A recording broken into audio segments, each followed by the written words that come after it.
Hello students, welcome two equations IAS. हमने एक video बनाया था जीडीपी के ऊपर, ग्रॉस डोमेस्टिक प्रोडक्ट। उस वीडियो के बाद बहुत सारे स्टूडेंट्स की क्वेरीज आई कि sir GDP at factor cost और जीडीपी एट मार्केट कॉस्ट में क्या डिफरेंस, नॉमिनल जीडीपी और रियल जीडीपी में क्या डिफरेंस। तो इन डिफरेंसेस को समझने से पहले आपको पता होना चाहिए कि जीडीपी क्या है। तो हमारा पहले वाला एक वीडियो आप देखेंगे हमारे चैनल में, जीडीपी ग्रॉस डोमेस्टिक प्रोडक्ट के ऊपर हमने एक वीडियो बनाया, उसे एक्सप्लेन करा है कि जीडीपी होता क्या है, उसमें कितने सेक्टर्स हैं, primary sector, secondary sector, tertiary sector, इस बारे में हमने बात करी। अच्छा, वीडियो को स्टार्ट करने से पहले हमारे वीडियो को लाइक जरूर करें और हमारे चैनल को सब्सक्राइब जरूर करें जिन लोगों ने हमारे चैनल को अभी तक सब्सक्राइब नहीं करा है। तो स्टार्ट करते हैं। GDP at factor cost, GDP at market में क्या डिफरेंस है, उसके बाद नॉमिनल और रियल जीडीपी में। अब देखिए होता क्या है कि जीडीपी हमने डिस्कस करा था, मनी वैल्यू होती है जितनी भी गुड्स एंड सर्विसेज हैं किसी भी पर्टिकुलर कंट्री के अंदर, एक रीजन के अंदर और एक गिवन ड्यूरेशन, ठीक है, तो उसे हम जीडीपी बोलते हैं। मतलब मार्केट में जितना ट्रेड हो रहा है, गुड्स एंड सर्विसेज, सामान बेचा जा रहा है, सर्विसेज बेची जा रही हैं, उनकी मनी के टर्म्स में वैल्यू देखी जाती है एक पर्टिकुलर ड्यूरेशन में। नॉर्मली क्वार्टर ईयर में देखी जाती है, 3-3 महीने का कैलकुलेट किया जाता है। जब फाइनेंशियल ईयर एंड हो जाता है तो पूरे फाइनेंशियल ईयर कैलकुलेट, ठीक है। तो इस तरीके से जीडीपी कैलकुलेशन होती है। अब ये बहुत सारी प्रॉब्लम्स आती है स्टूडेंट्स को, क्योंकि अलग अलग एग्जाम में भी आया है कि factor cost, market cost, nominal GDP, real GDP, ऐसे टर्म्स लगातार यूज होते हैं। तो इसको समझने के लिए पहले हमें थोड़ा सा ये समझना होगा कि मान लिया मोदी जी ने आपको रिस्पॉन्सिबिलिटी दी जीडीपी कैलकुलेशन, आप जीडीपी कैलकुलेट करो। अब मान लिया पूरे इंडिया का तो कर नहीं सकते, तो अपने स्टेट का या अपनी सिटी का, मान लिया अपनी सिटी का अपनी जीडीपी कैलकुलेशन करना है। आपको सर्वे करना है, मार्केट में घूमना है और जीडीपी कैलकुलेशन करनी है, पूरे साल का कैलकुलेट करना है। पूरे साल का कैलकुलेट करने की रिस्पॉन्सिबिलिटी दी गई है, ठीक है।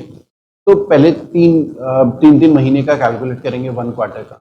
तो जीडीपी के लिए आप क्या करेंगे, शॉप्स में जाएंगे या फैक्ट्रीज में जाएंगे, वहां पर जो भी गुड्स एंड सर्विसेज प्रोड्यूस हो रही है, ठीक है, उनकी मनी की टर्म से वैल्यू देखना है। वो कस्टमर्स को किस रेट पे सामान बेचा गया वो आप अपनी डायरी में नोट करें कि भैया ये अच्छा मोबाइल बेच रहे हैं, कितने का मोबाइल है, 20,000 का मोबाइल है, डायरी में नोट कर दिया 20,000, ठीक है। फिर शॉपकीपर ने बताया कि मोबाइल तो 20,000 है, लेकिन इसमें टैक्स वैक्स जोड़कर, एक एग्जाम्पल ले रहा हूँ, कि 14,000 का मोबाइल बिकने वाला है मार्केट में। तो अब आप जीडीपी जब कैलकुलेशन कर रहे हैं, मनी वैल्यू किसी प्रोडक्ट का देख रहे हैं, तो मनी वैल्यू जब डायरी में नोट कर रहे हैं तो विद टैक्सेस कैलकुलेट करें या विदाउट टैक्स, ये थोड़ा सा आपको कंफ्यूजन होगा, विद टैक्सेस या विदाउट टैक्स। अब होगा क्या कि जब जीडीपी कैलकुलेशन करेंगे विदाउट टैक्सेस, जो है प्रोडक्ट्स की कैलकुलेशन अगर करते हैं विदाउट टैक्सेस, तो जीडीपी की कैलकुलेशन थोड़ा कम कम आई। और विद टैक्सेस प्रोडक्ट की कैलकुलेशन करते हैं कि उसमें जीएसटी लगाओ, किसी में 5%, किसी में 12%, किसी में 18%, किसी में 28%, तो अलग अलग स्लैब्स होंगे और भी अलग अलग टाइप के टैक्सेस हो सकते हैं, ठीक है। तो दो चीजें हैं, विदाउट टैक्सेस और विद टैक्सेस, ठीक है। तो अब जीडीपी में कैलकुलेशन किस तरीके से होगी, तो जब भी आप गुड्स एंड सर्विसेज की वैल्यू विदाउट एनी टैक्सेस कर रहे होते हैं, तो तब हम बोलते हैं GDP at factor. Factor cost actual में रियल कॉस्ट है, एक्चुअल कॉस्ट है, एक्चुअल, आपको ये समझना है, एक्चुअल कॉस्ट, इसमें कोई टैक्सेस इंक्लूडेड नहीं है जीडीपी एट फैक्टर कॉस्ट में, ठीक है। जीडीपी एट मार्केट कॉस्ट की बात करें तो ये विद टैक्सेस होता है, विद टैक्सेस, ठीक है। तो जब भी आप जीडीपी कैलकुलेशन करते हैं, जितने भी गुड्स एंड सर्विसेज हैं उनकी मनी वैल्यू, जो गवर्नमेंट के टैक्सेस होते हैं, जीएसटी वीएसटी जोड़कर, वो मनी वैल्यू अगर अपनी डायरी में लिख रहे हैं हर एक सामान की विद टैक्सेस, कि टैक्स लगा के वो सामान मार्केट में कितने का बिक रहा है, तो तब हम बोलते हैं जीडीपी एट मार्केट। तो जीडीपी एट फैक्टर कॉस्ट का मतलब सिंपल हो गया, इट इंक्लूड्स इनडायरेक्ट टैक्सेस, ये ध्यान रखना है, इट इंक्लूड्स इनडायरेक्ट टैक्सेस, ठीक है। फॉर एग्जाम्पल जीएसटी, या जिन चीजों के ऊपर एक्साइज ड्यूटी लगती है, एक्साइज ड्यूटी, ठीक है, या सेल्स टैक्स लगता है, जिन चीजों, कुछ चीजों के ऊपर सेल्स टैक्स, वैट अभी भी है, शायद आपको पता है कि नहीं है। नॉर्मली क्या है, जीएसटी जो है 1 जुलाई 2017 से आ गया है, लागू हो गया है, उसने ज्यादातर टैक्सेस को रिप्लेस कर दिया है। लेकिन अभी भी कुछ चीजें ऐसी हैं जिसके ऊपर अभी भी जीएसटी नहीं लगता, जैसे पेट्रोल और डीजल। ये आपको पता होना चाहिए, पेट्रोल और डीजल के ऊपर अभी भी जीएसटी नहीं लगता। पेट्रोल और डीजल के ऊपर पुराना सिस्टम चला रहा, सेल्स टैक्स का, वैट का, ये पुराना जो टैक्सेशन का सिस्टम था जब जीएसटी नहीं था, वो वाला सिस्टम ही चला आ रहा है पेट्रोल और डीजल में। क्योंकि पेट्रोल और डीजल को अगर जीएसटी के दायरे में लाएंगे तो पेट्रोल डीजल काफी सस्ता हो जाएगा। 100% से भी ज्यादा टैक्स है, जीएसटी का मैक्सिमम स्लैब का 28%। ठीक है, उसके अलावा लीकर जो शराब है उसमें भी पुराना ही सिस्टम चला आ रहा है, वो भी लीकर या शराब भी जीएसटी के दायरे में नहीं आती, क्योंकि शराब भी फिर सस्ती हो जाएगी। जीएसटी का सबसे बड़ा स्लैब 28% है और शराब में तो 100% ज्यादा टैक्स है। अलग अलग स्टेट में अलग अलग है, स्टेट के पास पावर्स है उसमें कितना टैक्स लगाना है कितना नहीं। ठीक है, तो जीडीपी एट फैक्टर कॉस्ट किसी भी प्रोडक्ट की, गुड्स एंड सर्विसेज की एक्चुअल कॉस्ट है विदाउट एनी टैक्स, कोई टैक्स इंक्लूड नहीं करना। मार्केट कॉस्ट का मतलब हो गया जब हम उन्हीं सारी गुड्स एंड सर्विसेज की मनी वैल्यू को, टैक्सेस को इंक्लूड करके कैलकुलेट, तो वो जीडीपी एट मार्केट कॉस्ट होता है। ठीक है, अब आपको ये समझना है कि इनका रिलेशन क्या है, जीडीपी एट फैक्टर कॉस्ट और मार्केट कॉस्ट, क्योंकि इसमें ना एक और चीज होती है, सब्सिडी। ठीक है, तो सब्सिडी की आपको अंडरस्टैंडिंग हो जाएगी। सब्सिडी और इनडायरेक्ट टैक्सेस से इन दोनों के बीच का रिलेशनशिप स्टैब्लिश होता है। ये फॉर्मूला भी, रिलेशनशिप भी यूपीएससी या पीसीएस या अदर एग्जाम्स में कई बार आया है। ठीक है, तो थोड़ा सा समझ लेते हैं कि क्या इनके बीच में रिलेशनशिप होगा। हाँ, तो देखिए ऐसा करते हैं, एक चार्ट टाइप का बना लेते हैं, उससे आपको थोड़ा सा आइडिया हो जाएगा कि क्या रिलेशनशिप इन दोनों के बीच में होने वाला है। ठीक है, तो एक चार्ट टाइप का बना लेते हैं। जीडीपी, हम डिस्कस करें जीडीपी एट मार्केट कॉस्ट और फैक्टर कॉस्ट, कॉस्ट और फैक्टर कॉस्ट। चार्ट से आपको काफी understanding. Actual public factor cost, factor cost मतलब यहां पर एक्चुअल कॉस्ट। ठीक है, किसी भी प्रोडक्ट का हम फैक्टर कॉस्ट या एक्चुअल कॉस्ट दें। अब मैं दो प्रोडक्ट लूंगा, ठीक है, दो प्रोडक्ट। एक मैं ऐसा ले लेता हूं कि सीड्स, बीज। ठीक है, दूसरा मैं ले लेता हूं मोबाइल, आईफोन या कोई भी मोबाइल ले लो। फिर जो एक्चुअल कॉस्ट होती है मार्केट में, वो सामान जब बिकता है तो उसमें टैक्सेस वगैरह तो लगते ही। ठीक है, तो टैक्सेस, कुछ चीजें ऐसी होती हैं जिसमें गवर्नमेंट सब्सिडी वगैरह प्रोवाइड कर रही होती है, सब्सिडी। और इन दोनों की वजह से उस जो प्रोडक्ट है उसकी जो एक्चुअल कॉस्ट है मार्केट में थोड़ा अलग रेट में बिकने लगता है, टैक्सेस और सब्सिडी की वजह से। तो मार्केट कॉस्ट, बेसिकली टैक्सेस किसी भी प्रोडक्ट की जो कीमत है, मनी वैल्यू है, वो इंक्रीज कर देता है, सब्सिडी उसकी मनी वैल्यू घटा देती है। मान लो कि 1 किलो बीज जो है, सीड्स, किसान जब बीज खरीदता है फूड ग्रेन प्रोडक्शन के लिए, तो मान लिया वो 1000 रुपीज का है एक्चुअल कॉस्ट, तो कंपनी बेच रही है।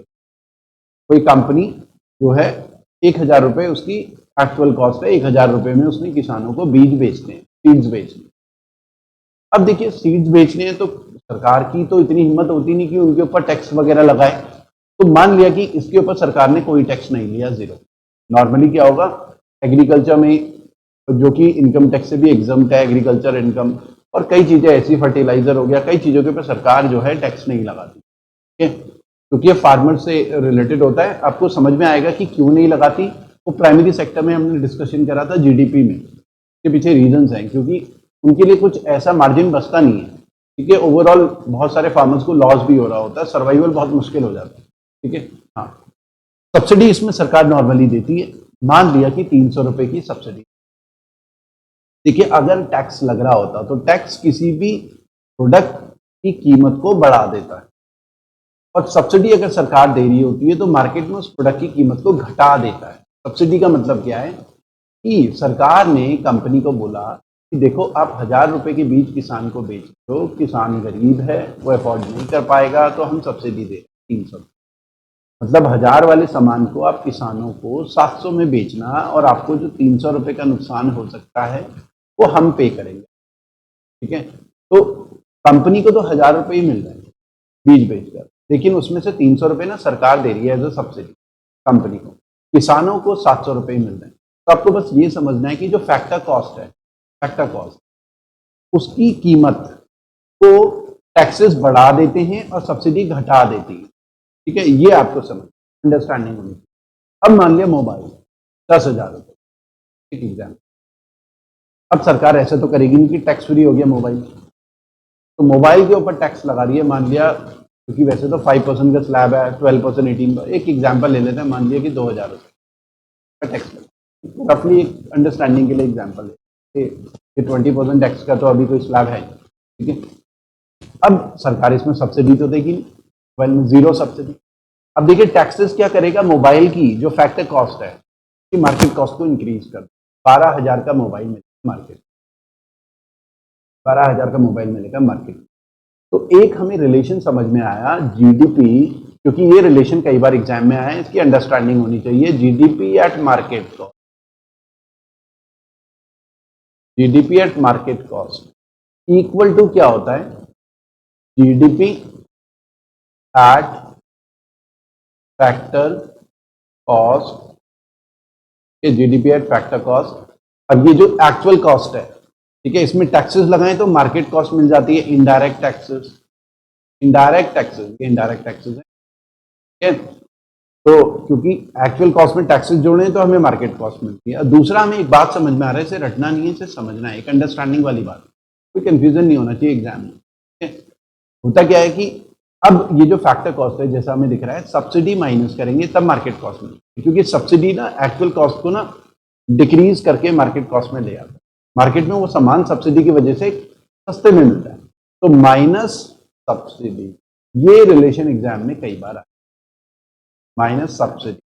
तो ये स्टूडेंट्स हमने डिस्कस करा कि जब आप जीडीपी कैलकुलेशन करते हैं तो आपको एक तो प्रैक्टिकल प्रॉब्लम ये आती है, जब आप डायरी में अपना डेटा नोट कर रहे थे, अपने सिटी का जीडीपी कैलकुलेट कर रहे थे, मनी वैल्यू जो भी गुड्स एंड सर्विसेज की, तो आपको ये लगा कि ये जो प्रोडक्ट्स हैं, इन सबकी जो मनी वैल्यू लिखें, हम प्राइस लिखें, तो वो टैक्सेस को इंक्लूड करके लिखें या टैक्सेस को एक्सक्लूड करके लिखें। अब होता क्या है कि बस आपको ये समझना है कि जब हम नेशनल इनकम निकालते हैं ना, तो GDP at factor cost important हो जाती है, क्योंकि वो जो टैक्सेस वाला पार्ट होता है मार्केट कॉस्ट में, क्योंकि उसमें टैक्सेस वाला हिस्सा सरकार के पास जाता है, लोगों के पास नहीं जाता, ठीक है। फिर सरकार खर्च कर रही है, फिर कुछ लोगों के पास जरूर सब्सिडी की फॉर्म में या अदर फॉर्म्स में जा रहा होगा, ठीक है। लेकिन जब नेशनल इनकम कैलकुलेट होती है तो GDP at factor cost important हो जाती है। इसीलिए कई बार अगर आपने नेशनल इनकम का भी हम एक वीडियो बनाएंगे तो उसमें आप देखेंगे जीडीपी एट फैक्टर कॉस्ट की ही बात हो रही होगी नेशनल इनकम में। नेशनल इनकम मतलब हम अपने देश के लोगों की इनकम कैलकुलेट कर रहे हैं, ठीक है। तो देश के लोगों की इनकम ना विदाउट टैक्सेस ही कैलकुलेट होती है, ठीक है। तो ये तो स्टूडेंट्स हमने डिस्कस करा, GDP at factor cost, GDP at market cost, ठीक है। अब आते हैं नॉमिनल जीडीपी और रियल जीडीपी। अब देखिए, जब हमने अभी डिस्कस करा कि जब हम जीडीपी कैलकुलेशन करते हैं, आप अपनी सिटी का जीडीपी कैलकुलेट कर रहे थे, फैक्टर कॉस्ट और मार्केट कॉस्ट, एक प्रैक्टिकल प्रॉब्लम ये आई आपको कि टैक्सेस इंक्लूड करके करें या टैक्सेस को एक्सक्लूड करके करें। अब आप मान लिया प्रॉब्लम ये होगी कि क्वार्टर वन, मान लिया कि क्वार्टर वन का जीडीपी आपने कैलकुलेट करा, क्वार्टर टू का जीडीपी कैलकुलेट करा, क्वार्टर थ्री का, क्वार्टर फोर। देखिए क्वार्टर वन क्या है, क्वार्टर वन है अप्रैल, मई, जून। अब क्वार्टर टू हो गया जुलाई, अगस्त, सितंबर।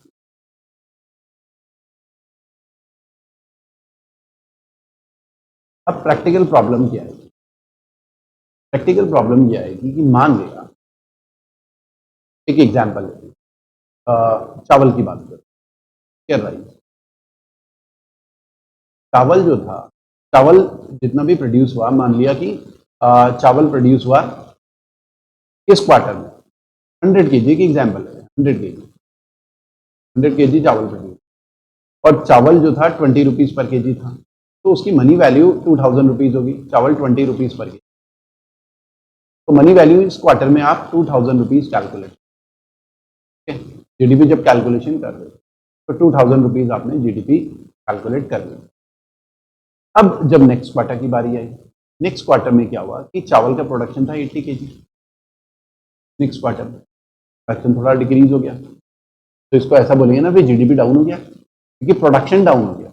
ओवरऑल प्रोडक्शन डाउन होने का मतलब है ग्रोथ थोड़ी है, वो तो डिक्लाइन हो गया है ना। लेकिन इस समय एक ट्विस्ट ये है कि चावल थोड़ा सा महंगा मिल रहा है, महंगाई आ गई, इन्फ्लेशन आ गया, 30 रुपए किलो मिल रहा है वही चावल। तो जीडीपी कैलकुलेशन, क्योंकि आप तो जीडीपी में मनी वैल्यू देखते हैं ना, सामान की क्वांटिटी थोड़ी देखते हैं कि इतना केजी हो गया, सिंपल सा लॉजिक है, या इतना लीटर हो गया। सामान की क्वांटिटी नहीं देखी जाती ना, जीडीपी में तो मनी वैल्यू देखी जाती है, और मनी वैल्यू के ऊपर महंगाई का फर्क पड़ सकता है। तो वो चावल महंगा हो गया, इस वजह से जो मनी वैल्यू है वो कितनी कैलकुलेट हुई, 2400। वो कितनी कैलकुलेट हुई, 2400। ठीक है, तो अब जब मनी वैल्यू आपने देखी तो आप बोलोगे जीडीपी ग्रोथ, और हम तो बजाएंगे तालियां, वाह जीडीपी ग्रोथ हो गई 20% की, ये 20% इंक्रीज है ना, जबरदस्त परफॉर्मेंस। इस क्वार्टर में जीडीपी ने 20% बेटर परफॉर्म करा। लेकिन इन रियलिटी, रियल में देखें, एक्चुअल में देखें जीडीपी को, सामान का प्रोडक्शन जो है वो डिक्रीज हुआ है। पहले 100 केजी चावल का प्रोडक्शन हो रहा था, अब 80 किलो ही चावल का प्रोडक्शन हो रहा है, प्रोडक्शन हुआ है डिक्रीज। ठीक है, तो नॉमिनल जीडीपी क्या होता है, देखो आप इससे समझ सकते हैं। जब आप हर क्वार्टर का जीडीपी कैलकुलेट कर रहे थे तो आपको कुछ प्रैक्टिकल प्रॉब्लम समझ में आएगी। प्रॉब्लम ये है कि आप बोलोगे यार ये तो प्रोडक्शन तो डिक्रीज हो गया। जब आप अपनी डायरी में नोट कर रहे थे आपको बुरा सा फील होगा, यार चावल का प्रोडक्शन तो डिक्रीज हो गया और हमारी पॉपुलेशन तो बढ़ती जा रही है, तो फूड ग्रेन का प्रॉब्लम आ जाएगा, है ना। और वैसे भी किसी चीज का प्रोडक्शन डिक्रीज होता है ना, उसके प्राइसेस बढ़ जाते हैं, क्योंकि सप्लाई कम हो जाती है ना, रिड्यूस हो जाती है, डिमांड ज्यादा होती है। ठीक है, तो सिंपल लॉ ऑफ डिमांड। ठीक है, तो आपको बस ये प्रॉब्लम समझ में आएगी कि यार मनी वैल्यू तो ज्यादा आ गई, ये तो गलत है। ये तो हमारा जो तरीका है मनी वैल्यू कैलकुलेट करना जीडीपी के लिए, ये तरीका तो गलत है, आपको सीधा सीधा समझ में आ जाएगा। ठीक है, अब आप ये प्रॉब्लम लेके किसी एक्सपर्ट के पास जाओगे, यार ये मनी वैल्यू तो सर ज्यादा आ गई जबकि प्रोडक्शन तो डिक्रीज हुआ, तो उस एक्सपर्ट ने बोला कि देखो बेटा ऐसा होता है, इस जीडीपी को हम बोलते हैं नॉमिनल जीडीपी। नॉमिनल का मतलब है नाम मात्र, केवल नंबर। नॉमिनल का मतलब है नाम मात्र, केवल नंबर। ठीक है, और इसी नॉमिनल जीडीपी को जीडीपी एट करंट प्राइसेस भी बोलते हैं। तो आपको कंफ्यूजन नहीं होना चाहिए, GDP at current price, current. ठीक है, नॉमिनल जीडीपी को जीडीपी एट करंट प्राइसेस। ठीक है, क्योंकि इस क्वार्टर में तो वही चीज, उसका करंट प्राइसेस जो चल रहा है थोड़ा महंगा चल रहा है ना। करंट प्राइसेस अब 30 रुपए है, पहले करंट प्राइसेस 20 रुपए था, तो करंट प्राइसेस के हिसाब से जीडीपी इतना है। नॉमिनल जीडीपी मतलब नाम मात्र, केवल नंबर्स देख रहे हैं, इन्फ्लेशन डिफ्लेशन के इफेक्ट को इग्नोर कर रहे हैं, कुछ नहीं देख रहे, बस देख रहे हैं कि वो कितने का मिल रहा है। अब हो सकता है कि चावल 100 रुपए किलो हो जाए तो जीडीपी और ज्यादा दिखेगा महंगाई की वजह से। 20 रुपए किलो वाला चावल अगर 100 रुपए किलो दिखे तो जीडीपी तो 5 गुना दिखेगा, है ना। मनी वैल्यू अगर उसकी देखें, सिंपल लॉजिक, जबकि प्रोडक्शन मान लिया उतना ही है या डिक्रीज हो गया तो जीडीपी ज्यादा दिखेगा। तो तब उस इकोनॉमिस्ट ने आपको बोला कि देखो बेटा, हमें ना रियल जीडीपी जब हम कैलकुलेट करते हैं तब पता चलता है। रियल जीडीपी के लिए हमें ना हर क्वार्टर में जो इन्फ्लेशन की वजह से चीज़ों के रेट बढ़ गए हैं, गुड्स एंड सर्विसेज के, आप डायरी में उन चीज़ों की मनी वैल्यू देख रहे थे, तो क्वांटिटी के हिसाब से उनके प्राइसेस आप नोट कर रहे हो डायरी में। अगले क्वार्टर में अब अगर आपको रियल जीडीपी चाहिए तो आपको ना कांस्टेंट प्राइसेस, तब चावल आपने पहले क्वार्टर में अगर 20 रुपए किलो के हिसाब से लगाया तो दूसरे क्वार्टर में भी चावल की कीमत जो है 20 रुपए किलो के हिसाब से ही कैलकुलेट करना है। तो मतलब रियल में ये तो 2400 मार्केट के हिसाब से हो, नॉमिनल के हिसाब से हो, मार्केट में जो जीडीपी चल रहा था ना नॉमिनल के हिसाब से हो, नाम मात्र, केवल नंबर्स के हिसाब से। लेकिन इन रियलिटी आपको पहले 20 रुपए किलो लगाया था, अभी भी 20 रुपए किलो लगाना है, 30 रुपए नहीं लगाना, करंट प्राइसेस को नहीं लेना, आपको कांस्टेंट प्राइसेस लेने हैं। मतलब रियल जीडीपी का मतलब GDP at constant prices, GDP at constant prices, वो आपको लेने। कांस्टेंट प्राइसेस मतलब जो पहले क्वार्टर में प्राइस लिया था किसी चीज का, वही दूसरे क्वार्टर में, वही तीसरे क्वार्टर में, या पहले वाले फाइनेंशियल ईयर में जो प्राइसेस लिए थे, जब कंपैरिजन करते हैं फॉर्मूला कैलकुलेट होता है, क्योंकि एक बेस ईयर भी होता है जीडीपी कैलकुलेशन के लिए। रियल जीडीपी जब कैलकुलेट करते हैं ना, क्योंकि एक पर्टिकुलर ईयर की कैलकुलेशन के लिए किसी पर्टिकुलर ईयर में जो प्राइसेस चल रहे होते हैं ना, कांस्टेंट प्राइसेस, वही हर साल के कांस्टेंट प्राइसेस में लिया जाता है, तभी एक्चुअल कंपैरिजन होता है, रियल कंपैरिजन होता है जीडीपी का। ठीक है, तो बेस ईयर हमारा ना 2011-12 है, ये भी एग्जाम में कई बार आया। Base year real GDP calculation के लिए बेस ईयर 2011-12 है, इनिशियली 2004-5 था। ठीक है, तो अब तो बेस ईयर चेंज हो गया, 2011-12 के प्राइसेस देखे जाते हैं। ठीक है, कांस्टेंट प्राइसेस, वही प्राइसेस अभी भी देख रहे होंगे, कंपेयर किया जा रहा होगा, लास्ट ईयर का भी, कॉरस्पॉन्डिंग ईयर का भी डेटा कैलकुलेट होता है फॉर्मूले में जब कैलकुलेशन होती है। ठीक है, हाँ, तो यहाँ पर 20 रुपए किलो के हिसाब से इसका देखें तो 1600 रुपए जीडीपी आ रहा है रियल में। मतलब पहले चावल 20 रुपए किलो तो अभी भी 20 रुपए किलो, उस हिसाब से 20 के हिसाब से 80 इंटू 20 1600 रुपीज आया। तो यहाँ से हमें ये रियल कंपैरिजन है, पहले 2000 था 1600 था, तो जीडीपी की जो कैलकुलेशन है उसमें हमें डिक्लाइन, ठीक है, जबकि इन्फ्लेशन की वजह से, महंगाई की वजह से हमें जीडीपी ग्रोथ दिख रही, नॉमिनल जीडीपी हमें इंक्रीज्ड दिख रहा, लेकिन real GDP at constant prices के हिसाब से देखो ये बहुत कॉमनली ये वर्ड यूज होते हैं। अगर आप यूपीएससी में जीएस के क्वेश्चन पेपर में देखें या पीसीएस में देखें या एसएससी सीडीएस में करंट अफेयर्स पढ़ रहे हो, अखबार पढ़ रहे हो, टीवी में डेटा आता रहता है और ये इसको लेके स्टूडेंट्स कंफ्यूज रहते हैं।